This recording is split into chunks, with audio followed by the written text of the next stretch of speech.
Hi guys, good evening. Good evening, ma'am. Good So evening. today we have Miss Pallavi Ropinagudi. She is a legal consultant, co-founder of EdJuries, specialized in corporate law, formulator of company policies, drafter and negotiator of contracts, advisor in startups, and a posh train. We students of Gatik Junior College are glad to have you as a law faculty, ma'am. Yes, ma'am, you can proceed with further. Thank you, Kitty. Thank you for the crisp and introduction about me. Good evening, everyone. I'll tell you what we are going to do today in this session, about 45 minutes to 1 hour. We'll talk from our college, we are attempting towards giving you more opportunities or ideas about the careers that these students can make at this point of time. I know, because after 10th grade and once they are done, they have too many options available, and it becomes very difficult for them to pick which subject they want to pursue, or because the subjects that they pursue would actually help them pursue their career, as well.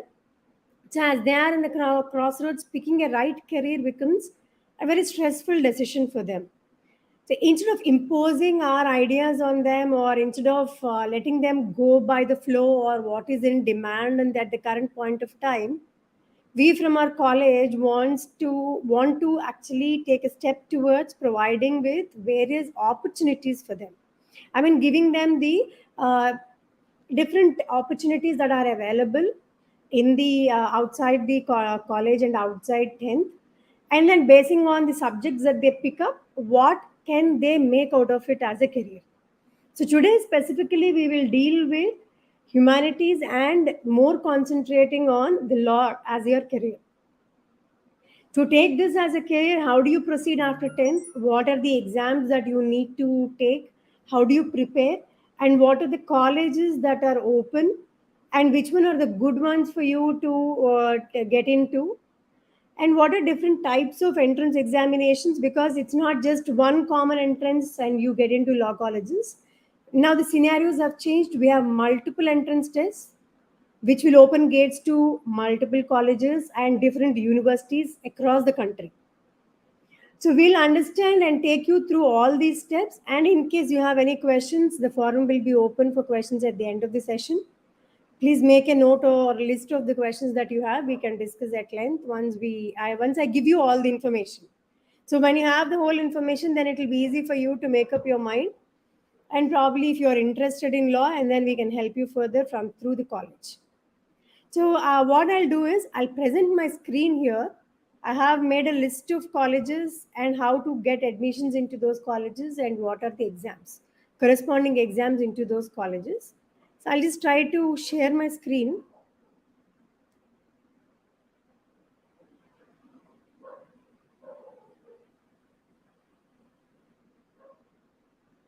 One second. Just give me a minute.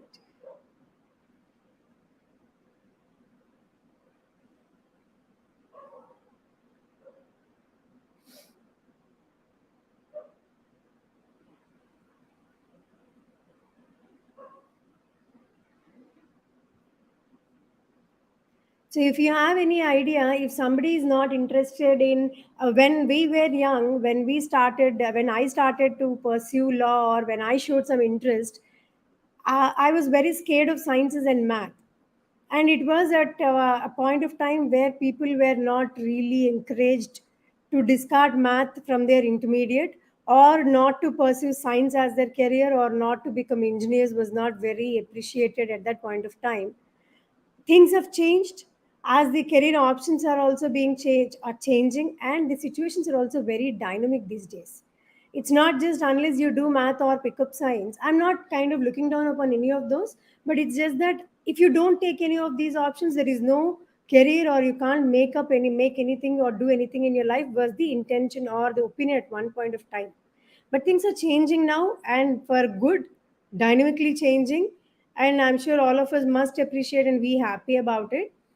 So if you have to pursue law after 10th grade, you can pick any subjects of your choice. It's not that if you pick math or science, you can't do law, but it will be easier along with math if you take opt any of the humanities. Humanities, I mean social studies or political science, as we call social sciences, as we call after we get into intermediate or CBSE. So, social sciences, along with math or any of subjects of your choice, would be ideal. That will help you more. It will make it more easy for you to take up your examinations. So, are my slides visible? Am I sharing it? I just wanted to understand. No, ma'am. No? No? No.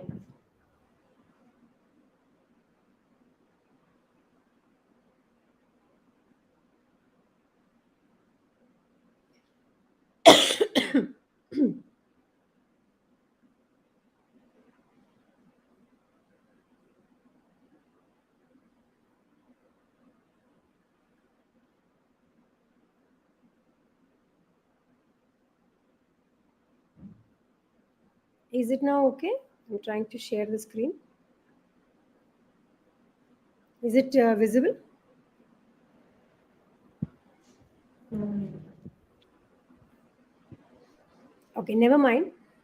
So what we have is, as I said, when you pick up your subjects in intermediate, either you take along with math or without math, you take something which interests you, and also which helps you preparing well for your entrance examinations, like political science, history, economics. These are multifaceted, and making a career in law is not just, if it's a passion for you, it's a life changing decision also for you guys, for everybody, anybody for that matter, and in any career for that matter.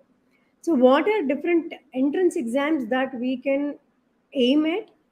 Or we have a good list here. Earlier it was not this exhaustive. Now that we have a good list, we know there are different entrance exams like CLAT, which is exclusively for national law universities.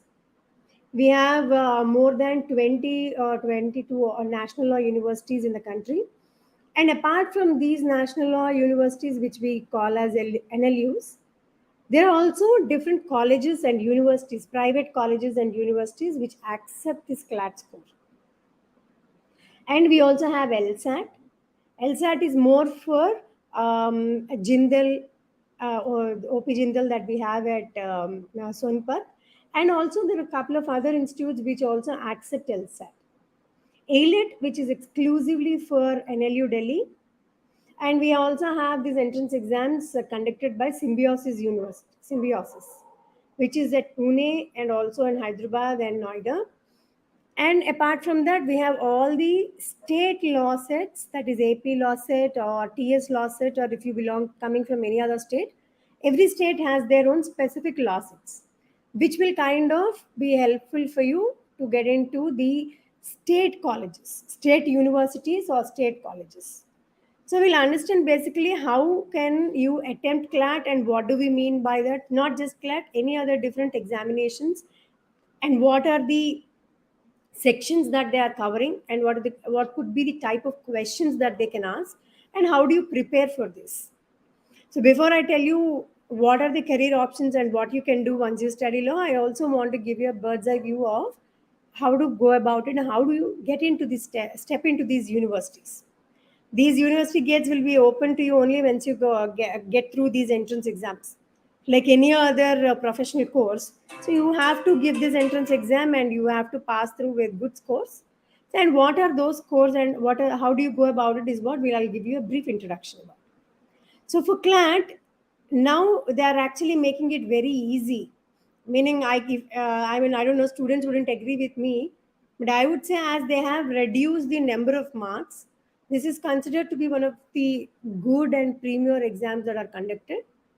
It is divided into 4 or 5 sections where you have English, general knowledge or current affairs as we call them, not just general knowledge, quants, that is quantitative aptitude, which is basic math. People or students who are scared about numbers don't have to really worry or be scared about it, because this is basic elementary math of up to 10th class. So beyond that, questions will not go. And we have legal reasoning and logic. So all these sections put together, The marks are totaling up to 120. The weightage of each section is also different, and there is each question carries 1 mark, and there is a negative marking of 0.25. So this pattern has come down from this year. Hopefully, it will stay for some more years. Meaning 30 questions, they have reduced the number of questions to 120 from 150. So almost 30 questions have been brought down. That makes it that gives you enough time to manage timing. So when we talk about these different topics, what we do here in Gatik is we help you go through all these sections, and we kind of train you, give you enough material, and conduct mock tests and give you homeworks and worksheets so that you are accustomed to the way you write or attempt the exam. It's not just about answering the questions, but doing it within the time frame is very important. So these exams don't just test your legal knowledge. That's not vital. That's only a part of the whole system or method here. It tests you the analytical reasoning. How do you apply your knowledge to the practical problems? That is what is being tested through these entrance exams. So that is one important area, one important entrance exam, which is targeted by many of the law aspirants, because this opens doors to very premier institutes like national law universities. We have one in Hyderabad as well, which is Nalsar. So they are very good colleges, and making coming out of these colleges with flying colors would be a real good start for anybody's career, for any student. And the best part here is not that I'm discouraging the students to pursue a post graduation. Unlike in many other fields, even if you do not pursue post graduation, you can still make a good career out of after your 5 years. So we're talking about an integrated course after your +2 or intermediate 2 years. So you can still make a good career if you are good at what you do. Like any teacher, I would also insist, if you're good at what you do, you can still make a career even though you do not, or you might not be able to pursue a post graduation. Yeah, it is always better to have a postgraduate degree, but then still you can still make a good career out of it. And we have Telangana law set, and also we have AP law set. There are multiple colleges here and universities which would accept those scores also. And that is also, here also we have 120 questions. Duration is much less, which is 90. There is no negative marking. And the sections that they are covered here is GK and mental ability, current affairs, and legal aptitude. All of these are here on MCQS basis. That is multiple choice questions. And we have LSAT. As I said, LSAT again aims at different set of colleges. And the timing here given is 2 hours 20 minutes. And the total number of questions are much less, 92. And here there is no legal reasoning. It is more of analytical. 2 logical papers, reading comprehensions, and analytical reasoning. So there is no legal paper here. They are more analyzing and concentrating on analytical reasoning, and that's what they want to test through these exams. And from symbiosis, they also have a different pattern again. Why am I insisting or giving you information about these different examinations is they have different patterns. How do you approach to these exams is also, there's a different style for each of them. If you have basic knowledge with this logical and reasoning and also analytical, it will be easy for you to attempt them, but they all have different patterns. As a CLAT has more comprehensive passage methodology, whereas LSLAT has a different methodology altogether. Again, the number of questions here are 60. Apart from the entrance exam, symbiosis also gives weightage to personal interview and written ability. SLAT score is given weightage of 50%.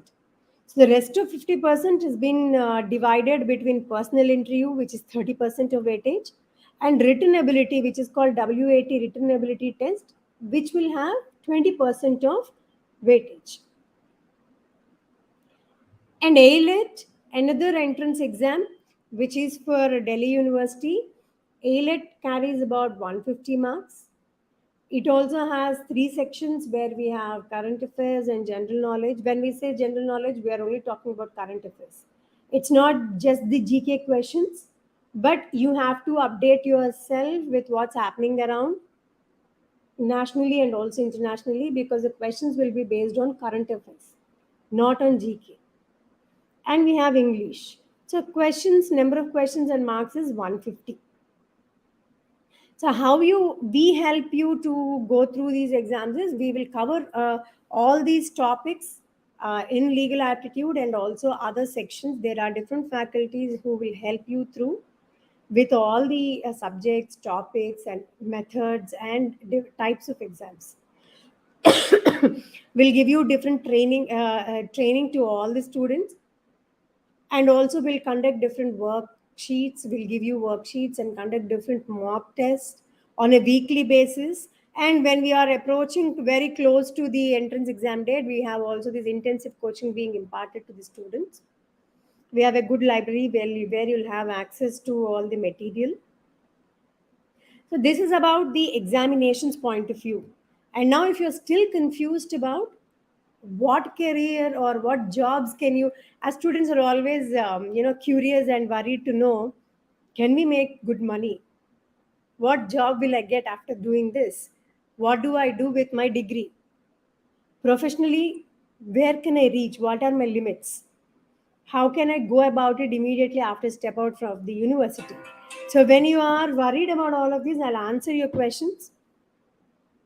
Once you finish pursuing this course, or for me to motivate you to pick up law if you are passionate enough about it.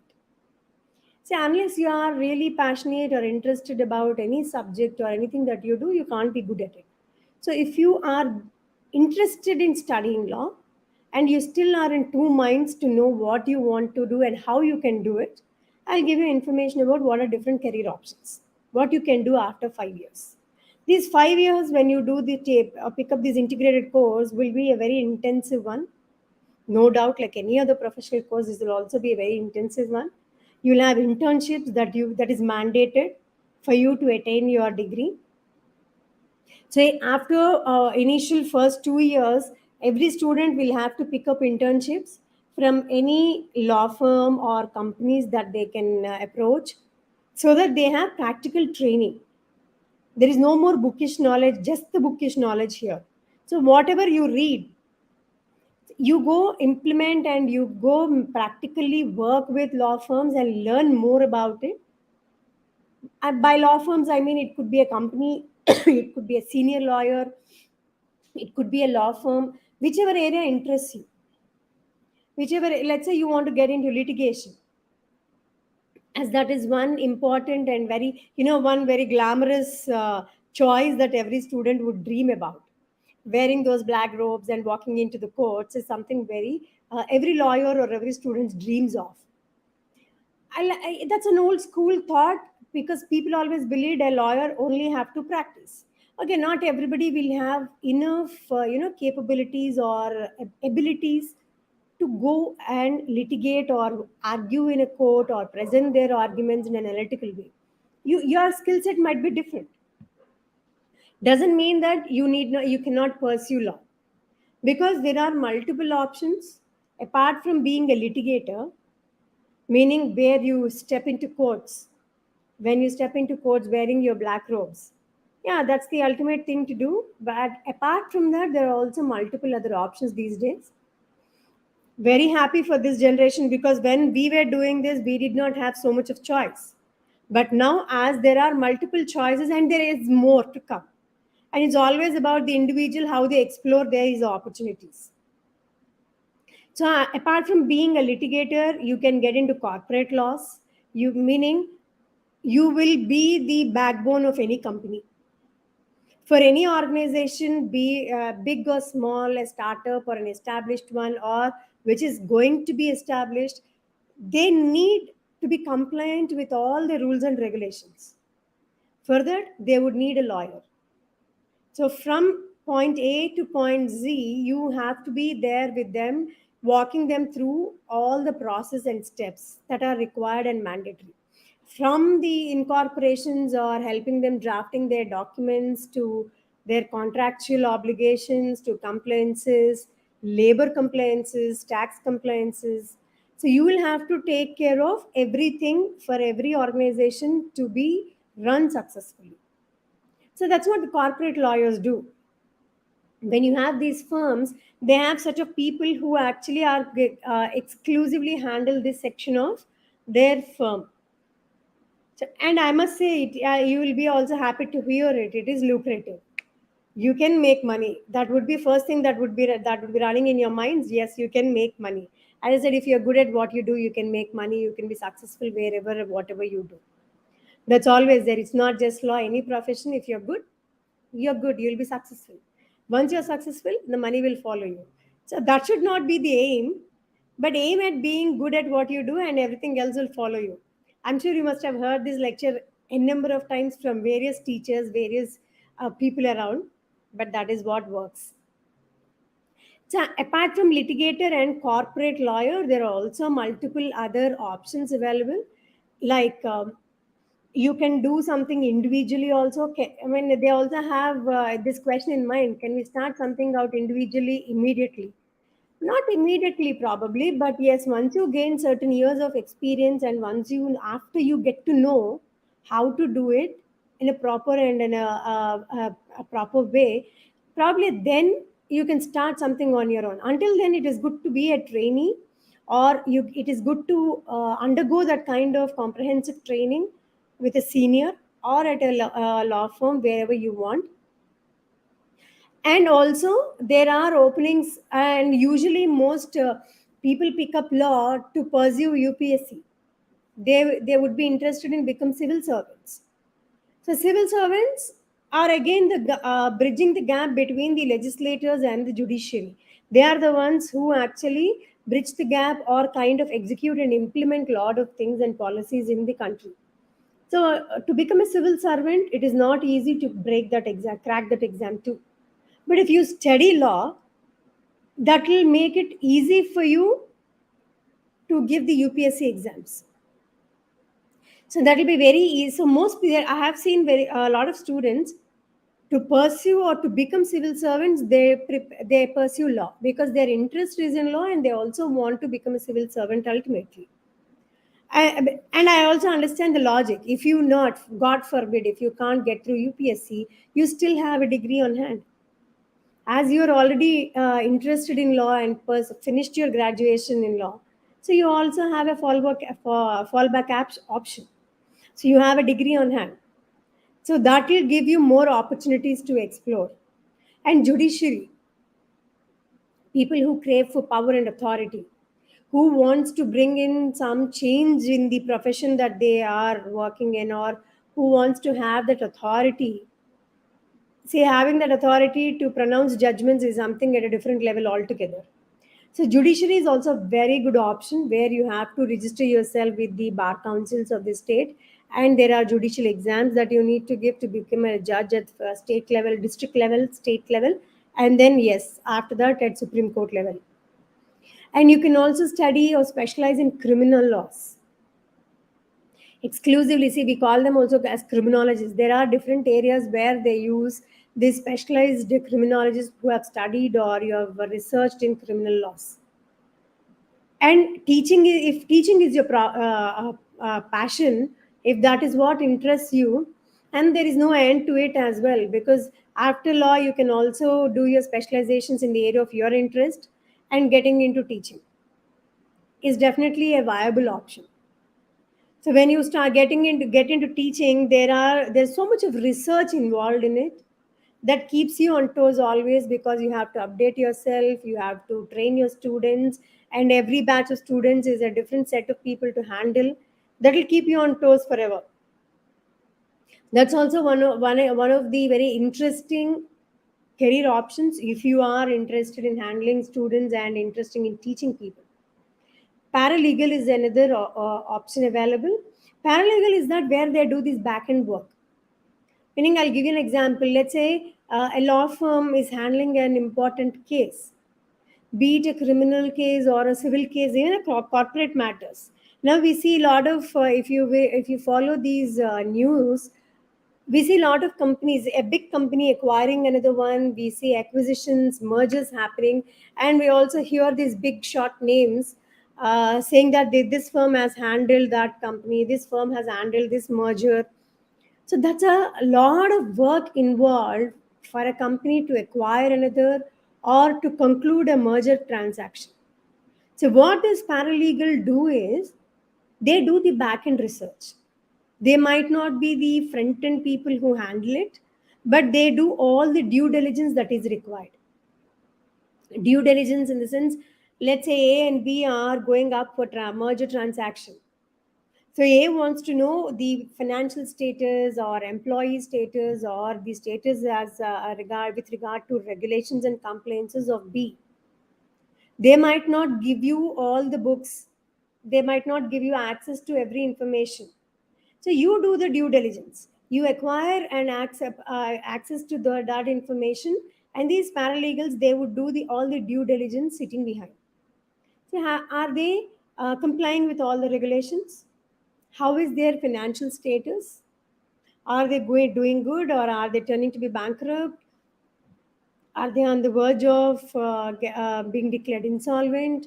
How is their profit ratio? So a little bit of economics and financial knowledge will also help here. And people who study business laws or specialize in contractual laws and business laws would be more capable to handle such transactions. So this back end work would be done by them. These days, there are also areas like which are called as e-discovery. When there is a case happening in the court, meaning in litigation, what you want to do is you want to analyze all the witness evidence, all the documentary proof that is there. There could be hundreds of emails that have been exchanged between the clients.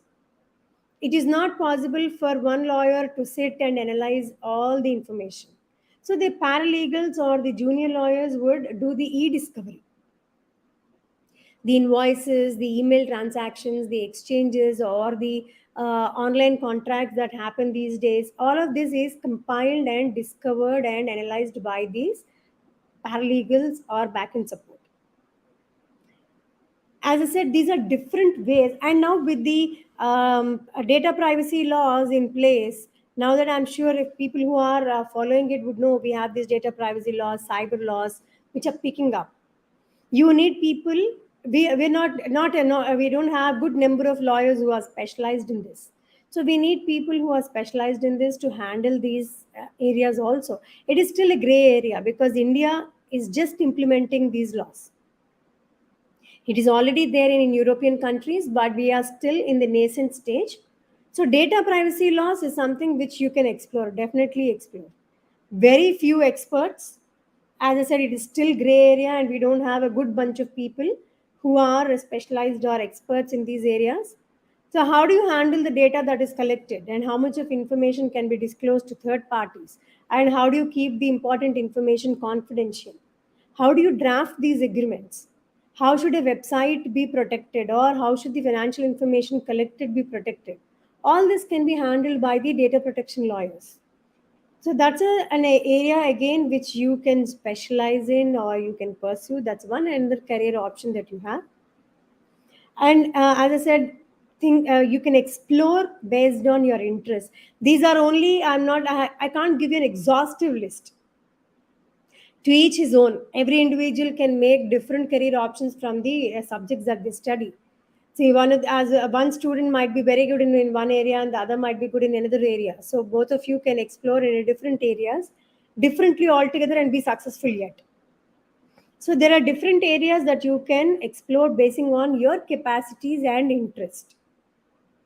So it's not just like you get into a banking industry or an insurance industry or practice law.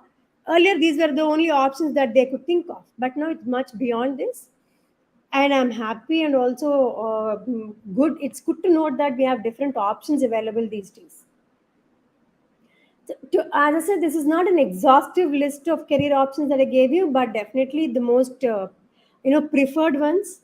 But then you can also become a coach, you can also become a trainer, because these companies these days they need trainers who help them manage their contracts.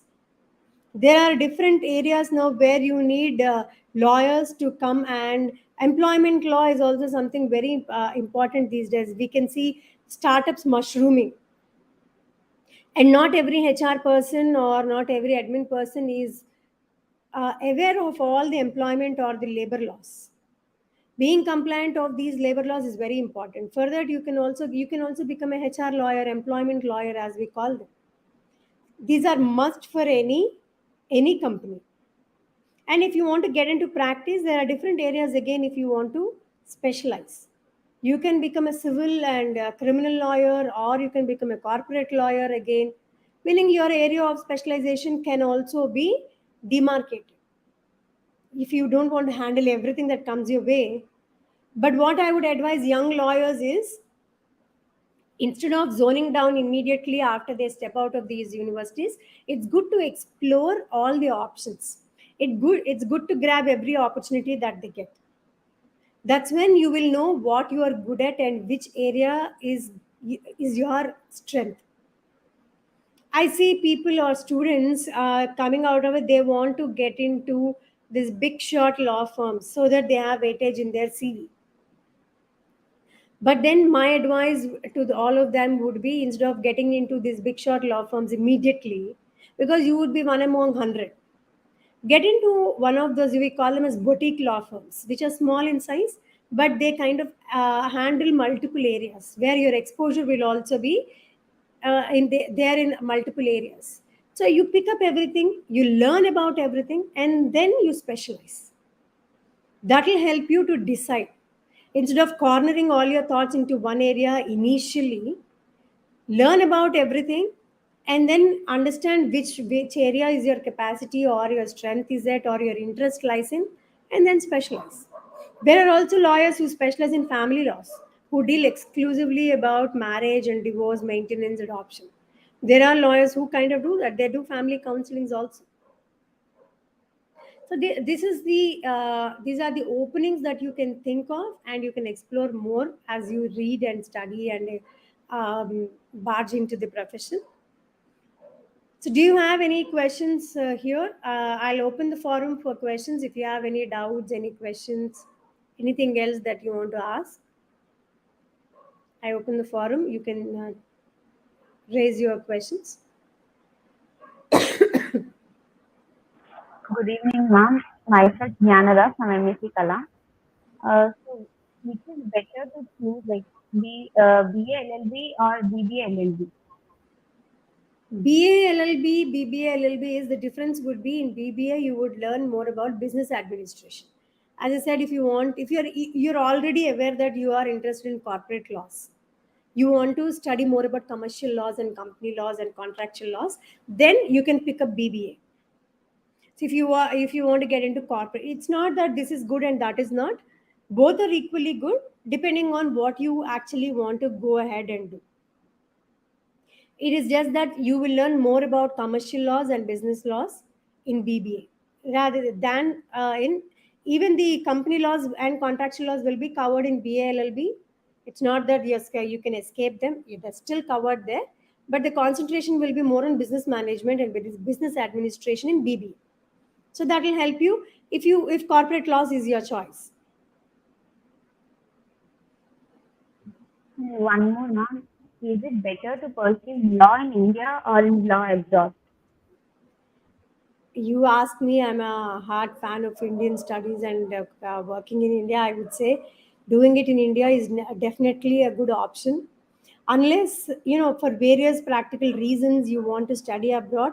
There are good universities too, but then you can't rule out India saying that there are no good colleges.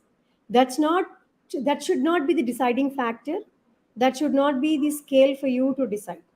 If good colleges is one criteria for you to leave India and go out, I would advise there are very good colleges, premier institutes in India as well, where you can pursue and make a good career out of.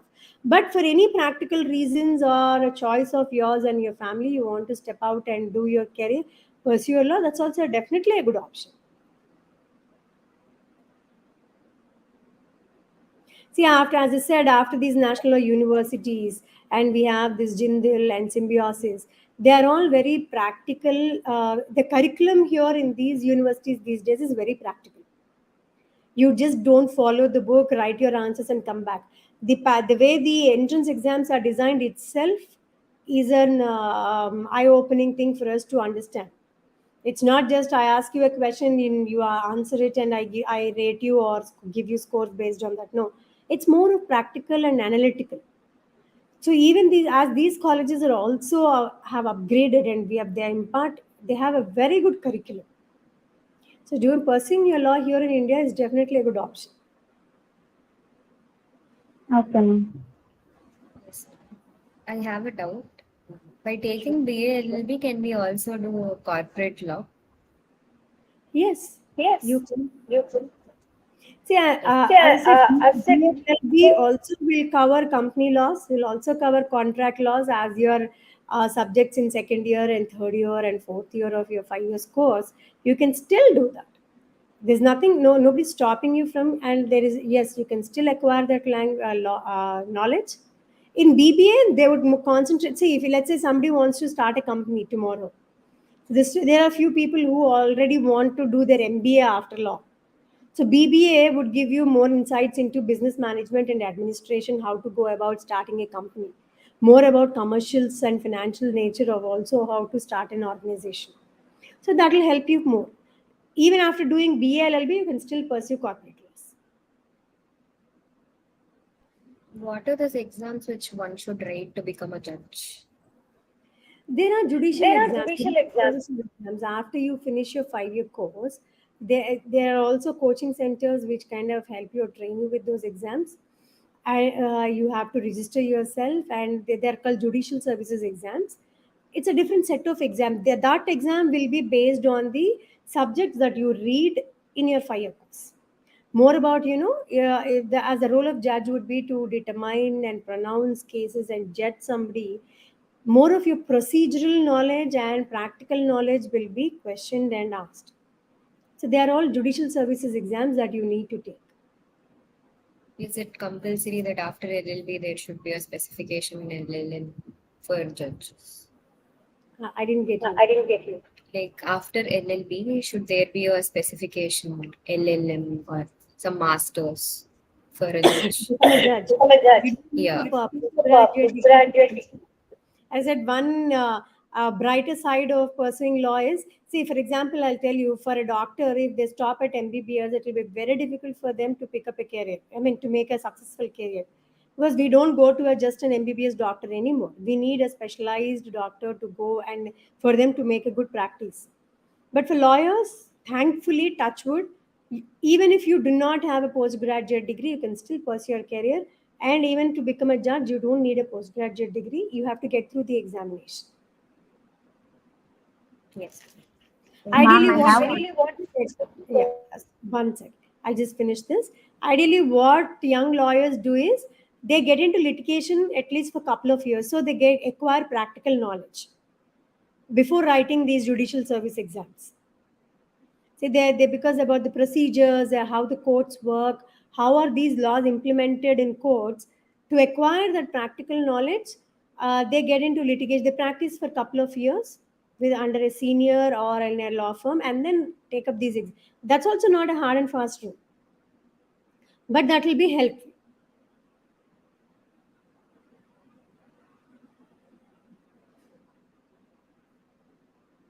Even, one more question. sure, go ahead. Which branch of law is offers better future? Every branch, Gnanda, it's difficult to say. As I said, if you want to get into practice, there's no one branch of law there that you will practice. You can practice family laws. You can practice corporate laws. You can become a corporate lawyer if you want to practice corporate laws. You can practice criminal laws. You can become a criminal lawyer. There are civil laws where you handle revenue matters, civil matters. So that is for litigation. So if you want to become a professor, whichever subject is your choice, you pursue your specialization in those subjects, and you can become a good professor. So there is no one area I can say that this will give you more money or this will give you more success. No, you can do whatever interests you. I have picked up corporate law. From the beginning I was very clear I wanted to do labor laws and corporate laws. If I can give you my example, I have picked up corporate law, and as I said, that was my interest from the beginning. If that's your interest, yes, you can make a good career out of it. See, as I said, there is no I cannot point my finger on one subject and say, yeah, specialize in this, you will make a good career. All of that is good as long as you are keen to learn and you do your best, because there's a lot of competition in the society now, even for young lawyers. So you have to stand out.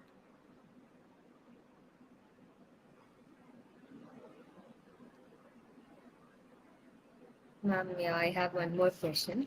Sure. Like, what are those exams which one should write to pursue international law? Is it the CLAT, AILET only, or we have something else?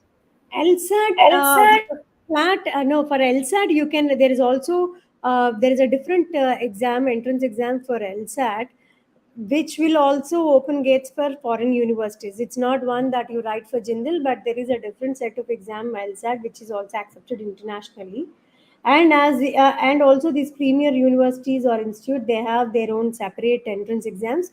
As if you have done after intermediate, if you want to pursue there, so they have separate different entrance examinations. LSAT is one of them which most of the universities accept there. And I think you also have to do the other basic exams to get admissions depending on your nationality again. There will be easy or moderately difficult exams that you will have to go through. LSAT here is for Jindal and other universities that also actually act the score. There is a different exam internationally accepted. Those scores are also accepted in multiple universities abroad. So what is that point in NLUs which puts them on higher end than the private universities? Like, why are they in the top? That's because of the exposure that they get, the students get there, and that's because of the curriculum that they have. As I said, it's a very intensive curriculum. They are all it's not a rosy picture. If I'm not scaring you, NLUs, they kind of, yes, they have gained that, they are already on the in that footing. They have gained that reputation because of the intensive curriculum that they impart and the trainings that are mandated in between. So I think you have after each semester, every student have to go undergo at least for 2 months or 3 months depending on their break. It is mandated for them to go undergo and do their internships. Apart from these grading and apart from the regular exams, that is also a compulsory thing, the internships that they have to go through after each semester. And the curriculum is designed in such a way that it is more practical oriented. That is why it kind of sets them apart. And once you it's not that if you don't get do a degree from NLU there is no career. No, I don't say that. I'm not an NLU graduate. When I did it, there were no NLUs at all, to be very frank. Yeah, it's good if you manage to get into those, and it is always yeah, it is always lucrative, and that makes it easy for you to start your career. But even if you don't, don't have to be discouraged, or it's not that that's the end of the world. There are also other colleges which accept the CLAT score, and there are other colleges which have their separate entrance examinations. As I said again, if you stand out and do the best and get these internships done, training done under while you finish your course, it's very it is advisable. Then you will be able to do well. Finding a good Yes. mentor would be the first step. Like any entrance exam to get into bar council after LLB. Yes, there is an exam called All India Bar Council examination. So you will have to write that exam to practice. As a litigator, to practice law in courts, there is this exam that tests your basic knowledge. There are also coaching centers which will help you train. There are also people who train you on this. So AIB is one exam that you will have to take before stepping into the courts. It is just that after LLB, if we pursue LLM, it would be more like we can gain more knowledge in depth about your certain topic. Like, what will be more advantages after LLB if we pursue LLM? Meaning are you Meaning saying are that you you saying take that a break after break LLB after LLB and then do, is and that then do is advisable, that or advisable or doing it with a doing stretch? it to stretch it? Is that your Is question? After that your LLB, question? like, can we get into a job just after LLB, or being more apt in your specific topic would be helpful? That's again a That's personal again a choice. personal. Yes, getting that experience initially would definitely be an added advantage. And if you're picking teaching as your career, then it is definitely important. Unless you do your PG or your specialization, you can't become a professor or an assistant professor or researchers. So for teaching, it is mandatory. You have to pursue beyond your just the graduation undergrad. And in other areas, if you want to get into litigation or civil services or corporate sector or banking sector, any other sectors that I mentioned, it's not mandated. But yes, if you already know what interests you, yeah, pursuing a post graduation or specialization is definitely an added advantage. See, what happens See is what happens. usually the psychology of the student is once you start earning, you won't get back to books and colleges.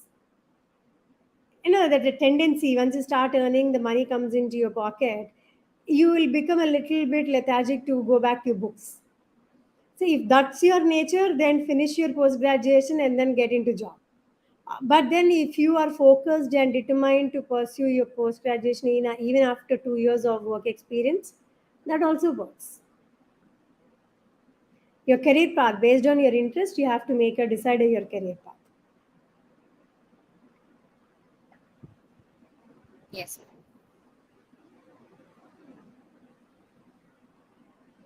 So Now, any other? one more question. Sure. Working in a law firm is better or working individually is better? Individually, in the sense, if you can't start out on your own after you finish your graduation or post graduation, it's very difficult to start out on your own. Working under a senior, be it an individual practitioner or be it, as I said, we call them bouquet law firms or a big premier law firm, is always advisable to start with. You need that kind of training to mentor you, to guide you in the initial couple of years at least. It will be difficult to do something on your own immediately, because there could be people who will require freshers, but there won't be anybody to guide you when you pick up that job. Then you will be stuck. So instead of starting out on your own immediately, I would advise to work under a senior lawyer or a law firm or in any with any senior person. That is advisable. You need some kind of guidance in the initial couple of years at least.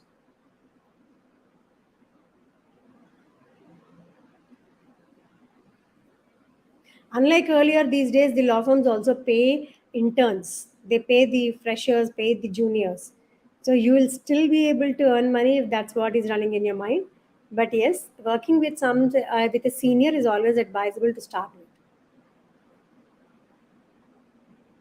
And ma'am, how many internships we should do in next 5 years? I think your internships will start from your second year, Gnanada, because first year are very general subjects that you will study in the first year. You'll study more about, legal research and methodologies and administrative law initially. But I think the internships will start from your second year. I think third or fourth semester is when your internships will start, because that's when your core subjects will start. And now I missed out on mentioning arbitration is also a very good option to pursue a career in. Arbitration laws are very gaining a lot of importance these days because of the international transactions that are happening between the companies and organizations. So that's also one area where you can sit as an arbitrator, meaning where you settle disputes outside the court. That's also an adjudicating body but you're not actually stepping into a company law court or a civil court, but you're settling it outside the court with an arbitrator in between. So that's also a very good option.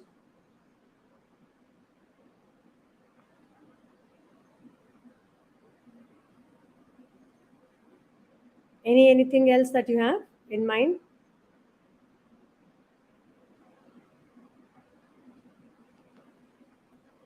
Are your doubts clear?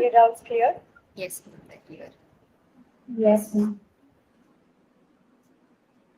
Thank you, ma'am, for giving us a quick insight on law as a career. This will be very helpful for us in the future. Most welcome. More than happy to do that.